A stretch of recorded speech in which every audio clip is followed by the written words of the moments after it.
Hello everyone, Firecrest Gaming here, and welcome back to the series ranking the games that I played in 2016 from best to worst. Last time we left off with Titanfall 2, again I thought was fantastic but just didn't quite make the cut. Now we've got the games that are in the top 10, so everything from here on out is fantastic to near just the best games I've ever played, to be honest. So what's next on the table?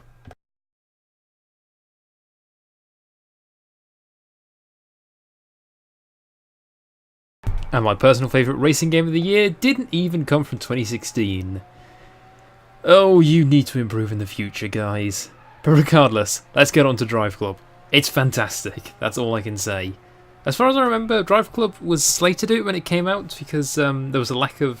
Maybe there was just a lack of things in it, it's just a lack of content overall. But now we're here at the end of 2016, the game's been updated multiple times, they added a load more cars, and the introduction of bikes to go along with it. There's no kind of Forza system where you buy cars. Instead, you level up and you unlock the cars to use in your own free single events and time trials and stuff like that. But but one of the things certainly that does stick out with this game is the handling model.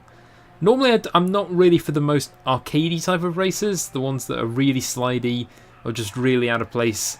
But this one really does work. It's nice and stable, and you can get the car to slide if you want to. I don't even know what I was doing in the driving here. This is terrible. But regardless, it's got a fantastic handling model. The AI are actually relatively okay, to be honest. They're pretty aggressive, so they'll move around a bit, but not to the point of contact at all. Unlike Forza Drivatars. What were you thinking of when you made that? But regardless, it's just overall, this is fantastic.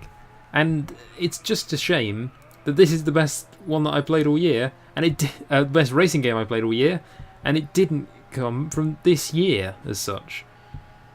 It's just kind of sad. So, to leave you with something a bit more on the lighter side, how about this little clip? But I'll just leave you with this. Drive Club, the best racing game I played in 2016.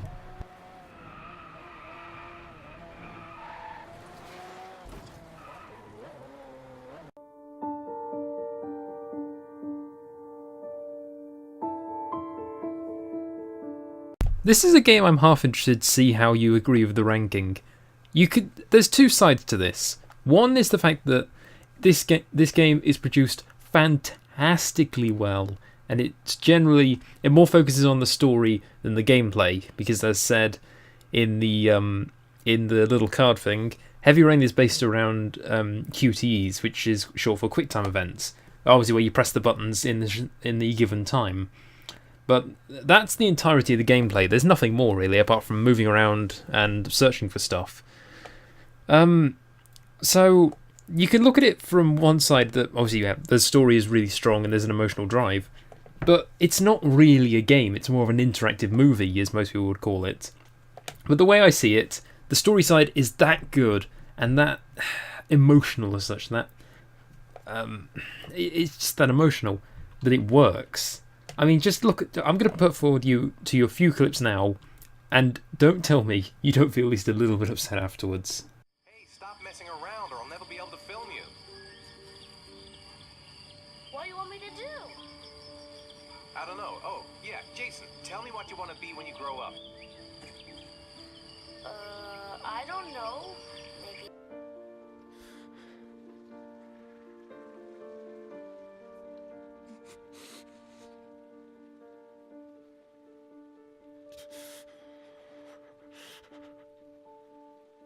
Dad?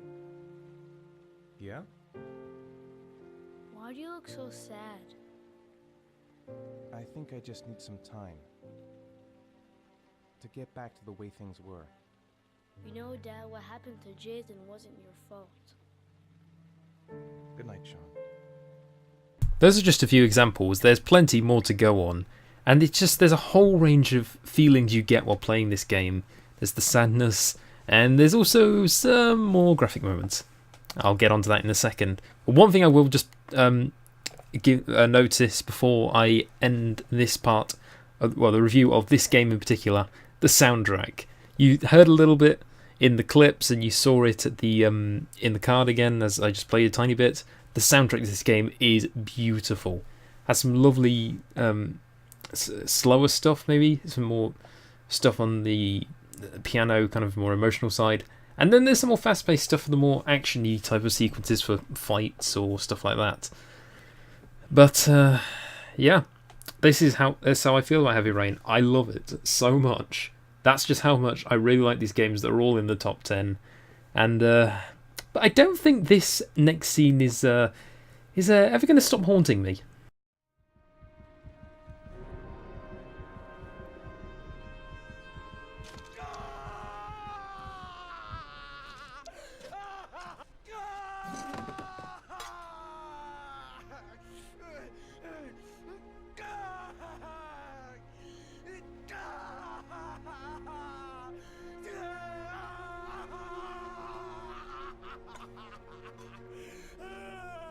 Grim and graphic? Oh yeah, this game definitely is. Not to mention that this is a million times better than Beyond Two Souls, because I feel as though Beyond Two Souls, which has the exact same gameplay mechanics as this, it doesn't push any boundaries. It doesn't try to do anything adventurous with its story. It feels cliched. It just doesn't feel right. It doesn't feel powerful in any way. This game does.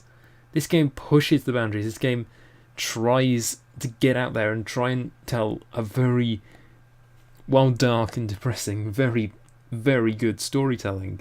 So, yeah, I love Heavy Rain. Loads of other people love Heavy Rain. And let's move on to the next one.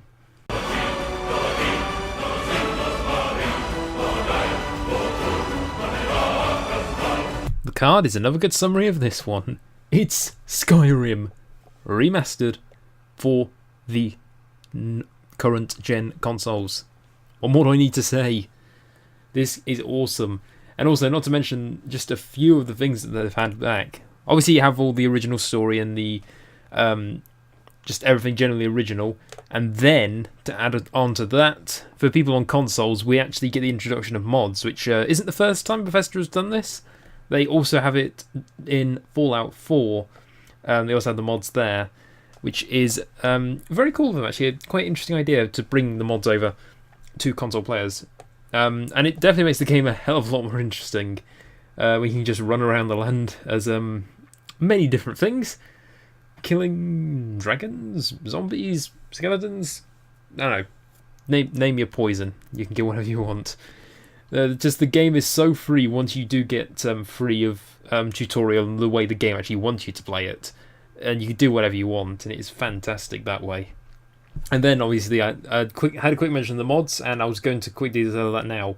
Obviously, for me, I've installed a few Souls mods, Dark Souls mods, as you may have actually seen in the few videos I made on the game. I probably will pick it up soon, but I'm just not sure where to go from here. To be honest, there's not really much more I need to say. It's Skyrim. Back with updated graphics on the next gen consoles, well, current gen consoles, with mods. What more do you need? What more do you want from Bethesda? I guess I'll just leave it out by saying that this is. You could even, from any of the games up from this point, you probably could make a case for them being Game of the Year, to be honest, that I've played. All of them. I'm not even joking.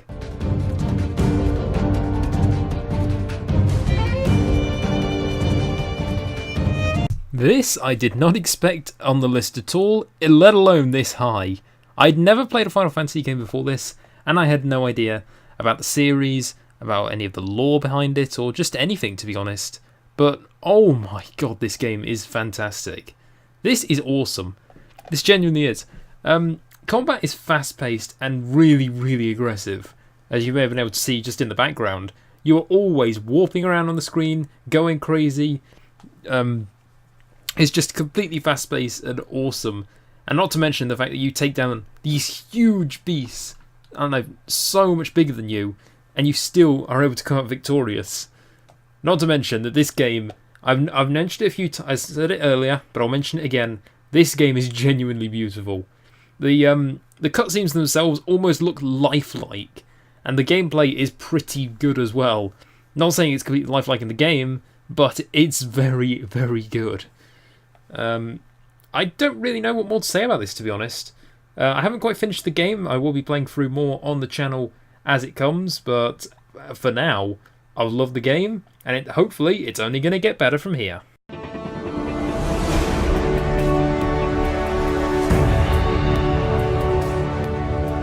And for our last game of today, another game that I wasn't expected to be on the list, but you certainly could predict if it coming. It's Overwatch.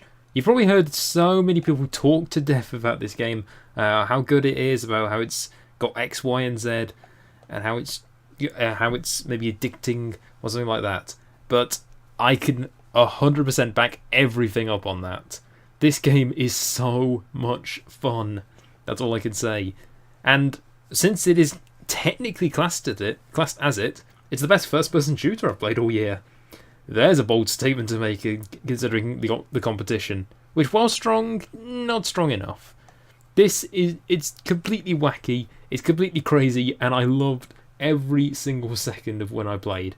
Even when I was playing terribly in the multiplayer, which I'm not going to show because I'll likely just be beaten over and over again, which probably not the best for gameplay, but there you go. Overwatch, for me, easily the best first-person shooter of 2016, which kind of just another sad one. Guys, pick your game up here. Well, everyone, I hope you enjoyed watching this video where I ranked some more of the games that I played in 2016. This is the last time we're going to have a proper outro before another one of these videos comes along.